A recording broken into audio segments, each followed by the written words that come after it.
Hello. അപ്പോൾ നമ്മുടെ give അവേയുടെ സമയം കഴിഞ്ഞിട്ട് കുറേ ദിവസമായി കേട്ടോ.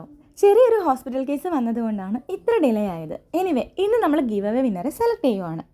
അതിനു മുന്നേ ഞാൻ വാങ്ങിയിട്ടുള്ള ഗിഫ്റ്റൊക്കെ ഒന്ന് നിങ്ങളെ കാണിക്കാമെന്ന് വിചാരിച്ചു. ഇതൊക്കെയാണ് ഞാൻ വാങ്ങിയിട്ടുള്ളത്. അപ്പോൾ ആദ്യം ഞാൻ വെക്കുന്നത് ഒരു കോഡ് സെറ്റാണേ. ബ്ലാക്കിൽ വൈറ്റ് ഫ്ലവേഴ്സ് വന്നിട്ടുള്ള ഒരു കോഡ് സെറ്റ്. അടുത്തതായിട്ട് വെക്കുന്നത് പ്ലമ്മിൻ്റെ ഒരു ഫേസ് വാഷ് ആണ് കേട്ടോ. പിന്നെയുള്ളത് ഒരു ഐലൈനർ വെക്കുന്നുണ്ട്. പിന്നെ പോൺസിൻ്റെ ഒരു മോയ്സ്ചറൈസർ വെക്കുന്നുണ്ട്. കോസ്മെറ്റിക് പ്രോഡക്റ്റ് ഇത്രയേ ഉള്ളൂ.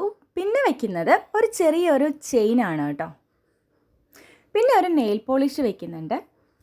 പിന്നെ അടുത്തതായിട്ട് നമ്മൾ വയ്ക്കാൻ പോകുന്നത് രണ്ട് ചെറിയ സിമ്പിളായിട്ടുള്ള ഇയറിങ്സ് ആണ് കേട്ടോ. ഇതെനിക്ക് ഭയങ്കര ഇഷ്ടമായിട്ടുണ്ടായിരുന്നു. നല്ല ക്യൂട്ടാണ് കാണാൻ. പിന്നെ അടുത്തായിട്ട് വരുന്നത് രണ്ട് ചെറിയ ക്രാബ്സ് ആണ് കേട്ടോ. പിന്നെ അതിൻ്റെ കൂടെ തന്നെ ഞാനൊരു 4-5 സ്ക്രഞ്ചീസും കൂടെ വയ്ക്കുന്നുണ്ട്. അപ്പോൾ ഇത്രയൊക്കെയാണ് നമ്മുടെ ഗിഫ്റ്റ് ബോക്സിൽ വരുന്നത്. പിന്നെ ബോക്സിൻ്റെ ഭംഗിയൊന്നും കണ്ട് ആരും ഒന്നും പറയല്ലേ. കാരണം നമുക്ക് പെട്ടെന്നുള്ളൊരു അറേഞ്ച്മെൻറ്റ്സ് ആയിരുന്നു എല്ലാം. ഞാൻ ഹോസ്പിറ്റലിലൊക്കെ ആയി തിരക്കായി പോയതുകൊണ്ടാണ് ഇത്രയും ലേറ്റ് ആയത് തന്നെ. ഗിഫ്റ്റൊക്കെ വളരെ ചെറുതായി പോയി എന്ന് വിചാരിച്ച് വിഷമിക്കേണ്ട. ഇത് എൻ്റെ ഫസ്റ്റ് ഗിവ് അവേ ആയതുകൊണ്ടും 1000 സബ്സ്ക്രൈബേഴ്സ് മാത്രം ആയിട്ടുള്ളത് കൊണ്ടുമാണിത്. നമുക്ക് ഇനിയും സബ്സ്ക്രൈബേഴ്സ് കൂടുന്നതിനനുസരിച്ച് ഓരോരോ ഗിവ് അവേ വെക്കുന്നതാണ് കേട്ടോ. അപ്പം നമ്മുടെ വിന്നർ സാനിയ ജേസൺ ആണ്. Congratulations Sania Jason.